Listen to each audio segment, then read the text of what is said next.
What keeps students coming back to your language program each year, especially when graduation requirements, scheduling, maybe competing electives are pulling them in all different directions? Well, this is the second episode in my advocacy series. Last week, I looked at local, state, and national efforts, so today we are back in the classroom. I'm joined by Ann LeClair-Ash. She's a National Board Certified French teacher in Milton, Georgia. We move beyond convincing students to stay and dig into designing programs students want to be a part of. We look at what advocacy looks like in daily practice in the classroom. If enrollment trends have you worried, this conversation offers practical steps and genuine hope grounded in real classroom experiences. So let's jump in. Whether you're planning your first lesson or celebrating your 20th year in the language classroom, I understand exactly where you are. I'm Joshua Cabral, and I'm also a language teacher in my 29th year of teaching. Now, I also have the opportunity to support schools and teachers all across the country who are working towards increasing proficiency and building confidence in their students. This is the World Language Classroom Podcast, with over 200 episodes of practical strategies tested in real classrooms just like yours and mine. So let's jump in. Vamos, allons-y. Hello, my friends. Bonjour, mes amis. Hola, mis amigos. Welcome to the World Language Classroom Podcast. I am Joshua Cabral, and thank you, as always, for listening to this episode and every episode. It's one of those things that you do as a teacher that goes beyond what is expected that we do as teachers, and that's why I have so much respect for you. So thank you very much for joining me here each week. So in this episode, we are going to continue where I started in last week's episode, which was all about advocacy for languages and programs. Now, on episode 236 last week, I really went high level, and I was talking about practical and actionable strategies that teachers can use to advocate for their programs, whether that's locally, at the state level, and even federally. And a big part of that was JNCL, the Joint National Committee for Languages, and the National Council for Languages and International Studies. And that is all part of Advocacy Days, which are coming up in Washington, D.C. on March 9th and 10th. And a big part of that is I was reminding you how important it is to be a part of your state and your regional language associations and ACTFL, the national, because they do so much work on our behalf at those levels. And there was a lot in that episode so that you can be working to provide that budget and whatever is necessary to grow our programs. And that's a great place, and we need to start there. That's why I want to start with that episode. But a couple of weeks back, I got an email from Ann LeClair-Ash, who is a French teacher in Georgia. And she said, she just happened to say this right around when I was thinking about this episode. She said, I would love to come on the podcast and talk about sustaining and promoting and advocating for our language programs. And I thought, I absolutely want to do that. I have an episode coming up on that. So why don't I break it into two episodes? And the first one will be that big picture budgeting part and what are the requirements. And then, Anne, you can come on and we'll talk about what teachers can be doing in their classroom, because we can get the budgets, we can get the teachers, we can get the program requirements, but if students aren't joining our programs and staying in our programs, it's all for naught. So I thought it would be a great compliment to have Ann LeClair-Ash on with me today so that we can follow up on last week's episode and do some in the trenches work with teachers.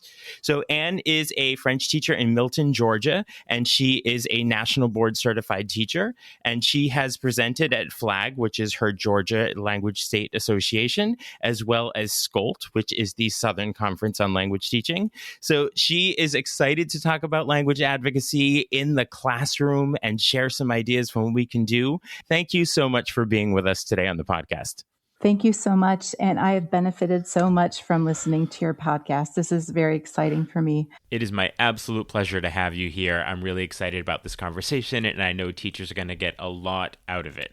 Let's get into the trenches with our everyday advocacy work with our programs.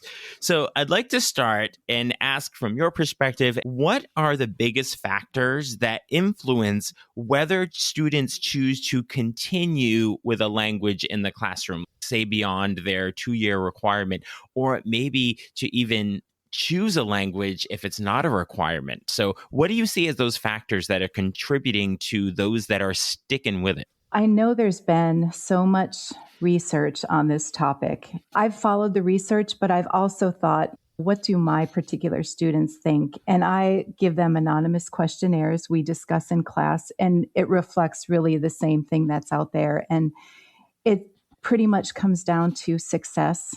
So do they feel confident communicating? They all want to speak. They aren't attracted by verb conjugation sheets, right? They want to communicate in the language.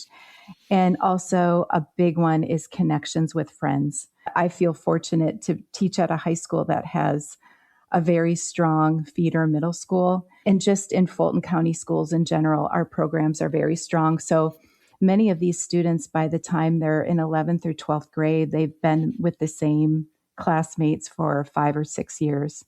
And I think there's so much potential to help build those connections and maintain those friendships along with the students improving their communicative skills. What is the sort of expectation or requirement when it comes to language study? It's 2 years of the same world language, high school credit. Many students earn 1 high school credit in middle school.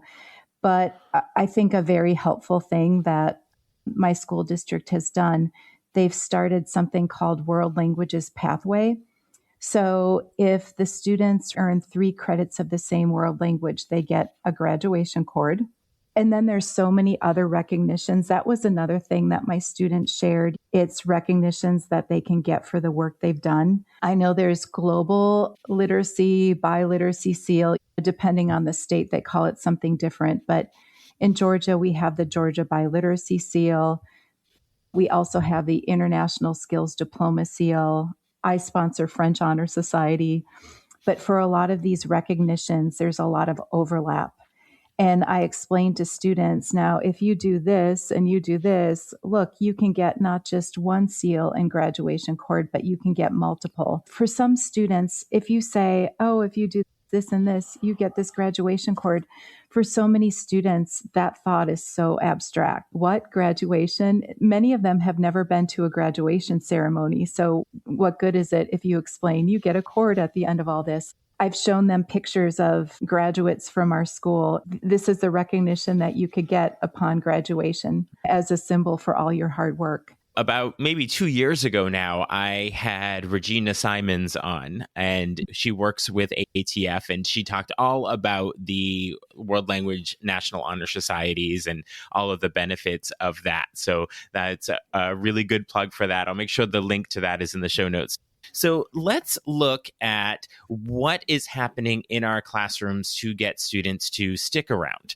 So if you have a 2-year requirement or a 2-credit requirement, and so if students are getting 1 credit in middle school, they could possibly just do 1 year in high school. So what are those conversations like with your own students where you are discussing with them the possibility of continuing when it's not a requirement? Often, part of the discussion, it's happening outside of the classroom. I'll start with that because I think word of mouth is very important. Students who choose to continue, they go through French or Spanish 3, 4 AP, whatever.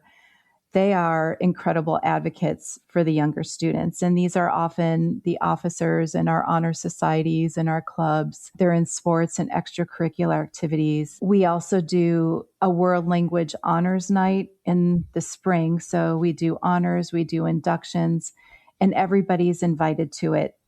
And we start with those recognitions early on so the kids can see, oh, look, that's for me if I continue the language. But I would say daily in the classroom, I like to call it your classroom culture because it's not about a few little tricks in your pocket. I think it's the atmosphere that you create. And I like sprinkling just a little bit of motivation in all the time. Maybe it's showing a graph. Look, these are the jobs that will need people who are bilingual, trilingual in the future. As a French teacher, something that's so exciting that I keep reminding students and even parents about is that by 2050, the prediction is that the number of French speakers in the world will be near 700 million, just with the rise in francophones in the francophone population in Africa. In our world, it's so global now because of the internet. I think there's a different expectation for the need of students who speak other languages.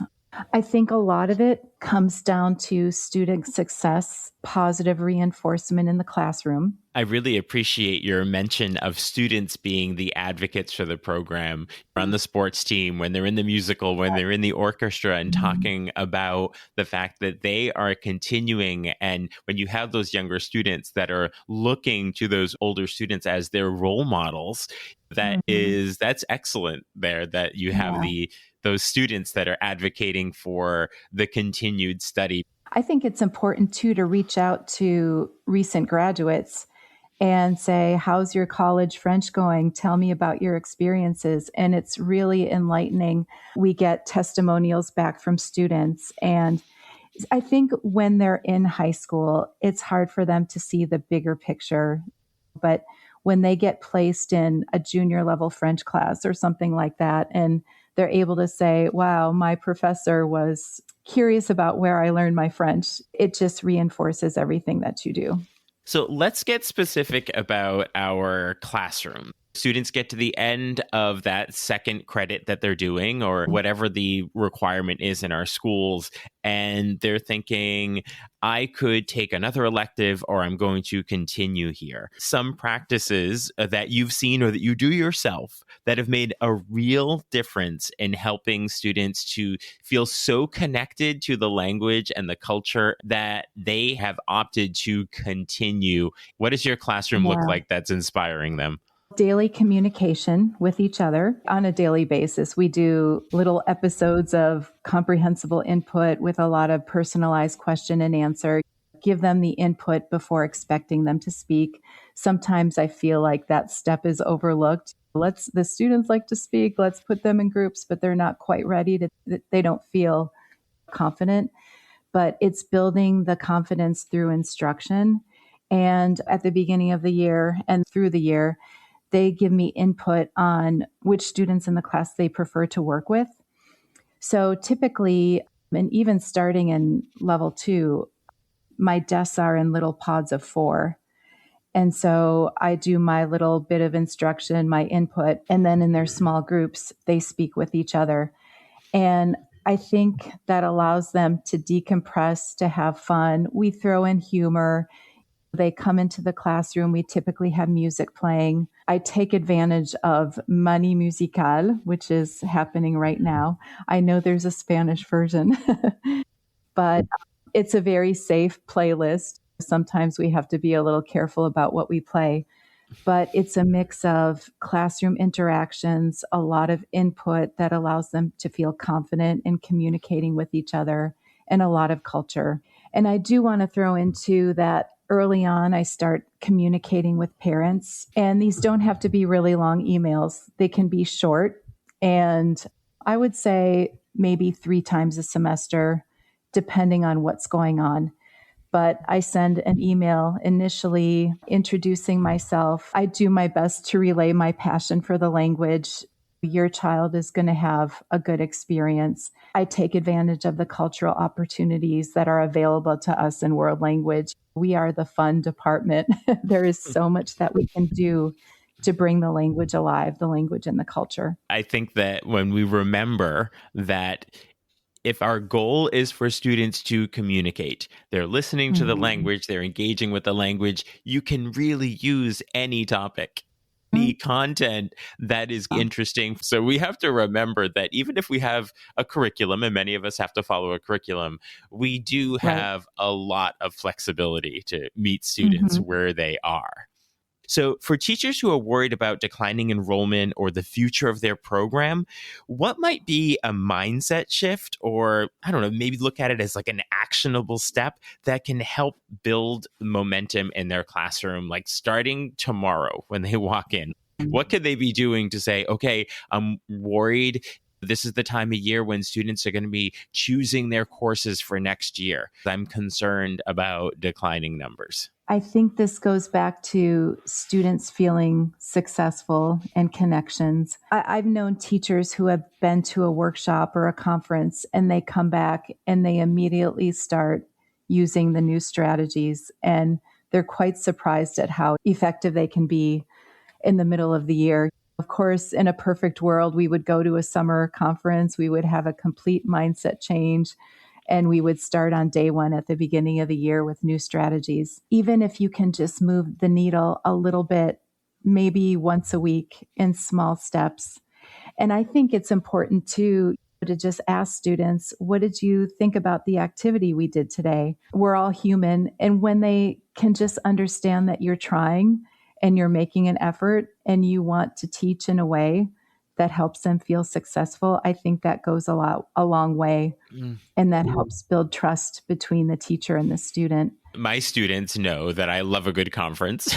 So they know that if I'm not in school, I'm either working in another school with teachers or I'm away at a conference. So when I come back in, they know that I'm likely going to have a new idea. So they know that this is who I am as a teacher. Yeah. And I too, every now and then, I explain why I do what I'm doing. And this brings in a little bit of nerdy and geeky language acquisition, the difference between language learning and language acquisition. And they listen, and I really do think they appreciate it. And I think they appreciate it even more when they realize, oh, that activity that the teacher did and was asking all these questions and pointing to the props and the pictures, that really did help me. So I think that's very impactful. I just had 2 days of parent conferences in my school. So in my head right now, it's swirling around so much advocacy that was happening. And this is your student doing well. This is an example of them doing well and a part of that advocacy conversation with their students going back. I decided a long time ago that there was going to be nothing that goes in the grade book that isn't a valid reflection of a student's language acquisition. We do verb conjugations, but it's brief. And then we use it. We put it in a complete sentence. I project a picture. I talk about the picture. I ask them. We talk again about the picture. We immediately put it into context. I shouldn't be surprised at how well students respond to comprehensible input, but it's amazing how little you have to do with explicit explanation of verb conjugations to get them to be accurate.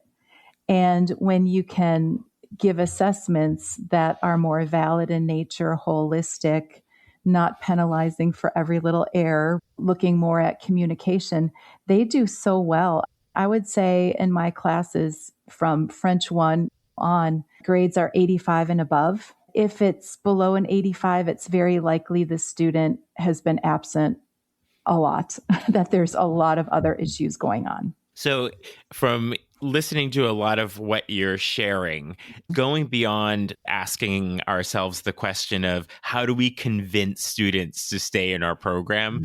So they're not coming from this place of, I'm not going to continue and you need to convince them to do it. Right. So it sounds like that's not the conversation. And it's a bit of a mindset shift. They're in this place where to save their program, they need to have the conversations where they're convincing. What could you recommend to teachers who are concerned about that and they're thinking about retention, but maybe the real thing is not the convincing conversation, but redesigning the experiences that they're having with their students in the classroom?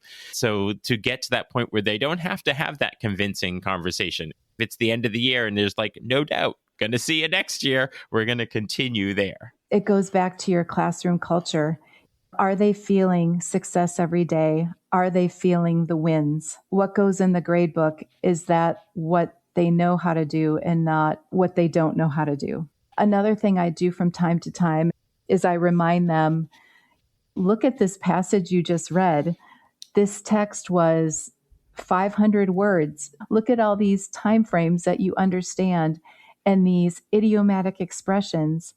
This is amazing. You should be so proud of yourselves. And think about what you did the first week of French 1.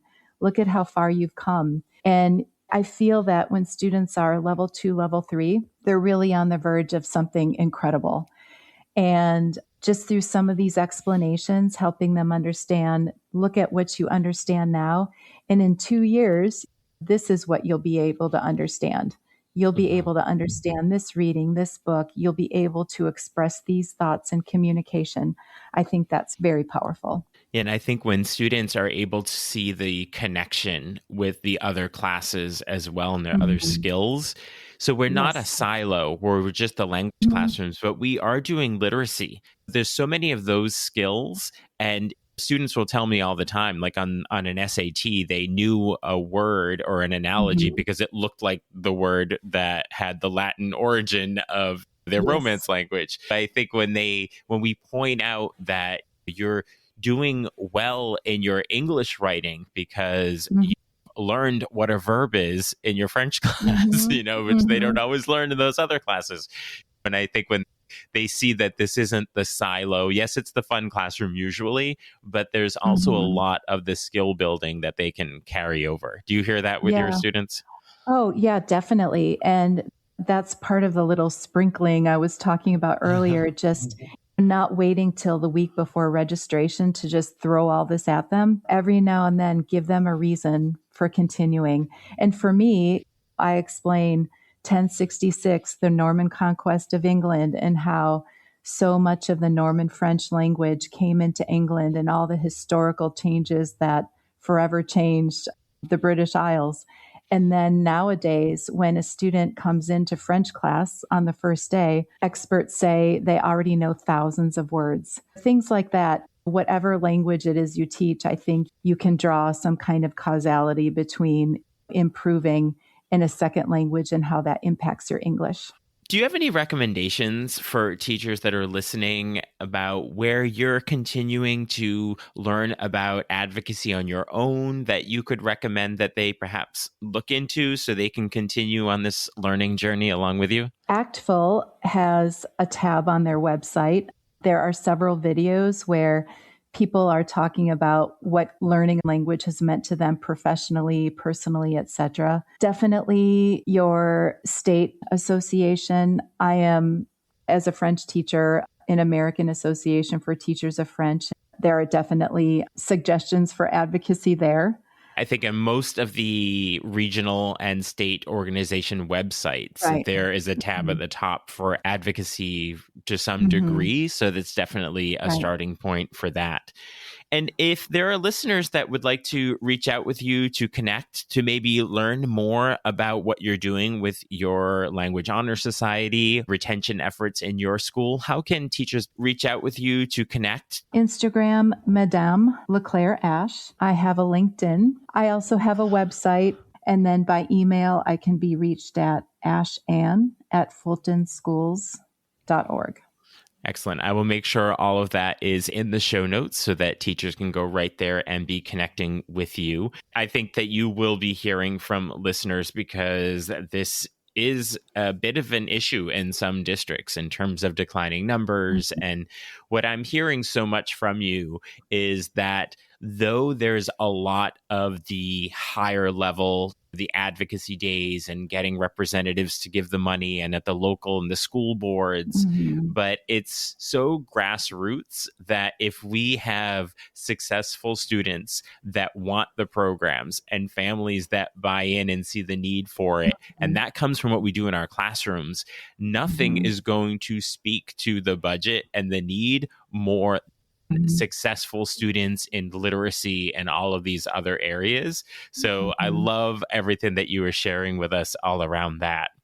So as we close out, I like to leave our listeners with a hearty piece of advice. It could be about life, advocacy, teaching, just something that if we're driving in the car, just gives us something to think about. What I would say is just to try to keep the needle moving toward better experience for students.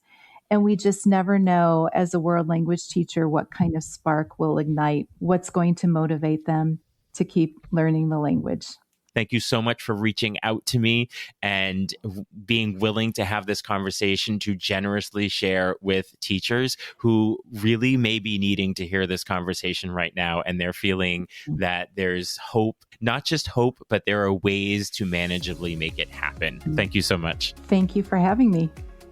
What are your takeaways from that conversation with Ann LeClair-Ash? As I said at the very end, this is not just about hoping for the best, but effective procedures for moving the advocacy needle forward. Be sure to check out the show notes to connect with Ann. And thank you for all you do on a daily basis to support and motivate your students. I very much appreciate and enjoy supporting you and your language teacher colleagues as you bring effective, proficiency-focused strategies into your classroom. Take a look at the links in the show notes or on my website for details about my in-school workshops, live virtual workshops, self-paced departmental PD, and Ready for Tomorrow quick win courses for individual teachers just like you. I will talk to you soon. Bye for now. Thank you for listening. Be sure to follow or subscribe so you don't miss a single episode. And let's stay connected on social media. You can find me at WL Classroom pretty much everywhere. You'll also find lots of ideas, suggestions, and resources on my website, WLClassroom.com. Now stay curious, keep learning, and continue the great work you do inspiring and supporting your students.